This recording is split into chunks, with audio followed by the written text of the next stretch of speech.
In this episode, viewers will dive into making delightful, nature-inspired wind chimes. First, gather materials like twigs, shells, beads, and some twine. Begin by cutting twine into varying lengths.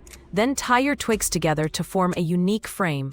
Next, thread on your shells and beads, arranging them creatively for a vibrant look. Make sure everything is securely fastened. Finally, hang your wind chime in a breezy spot and enjoy the gentle sounds of nature.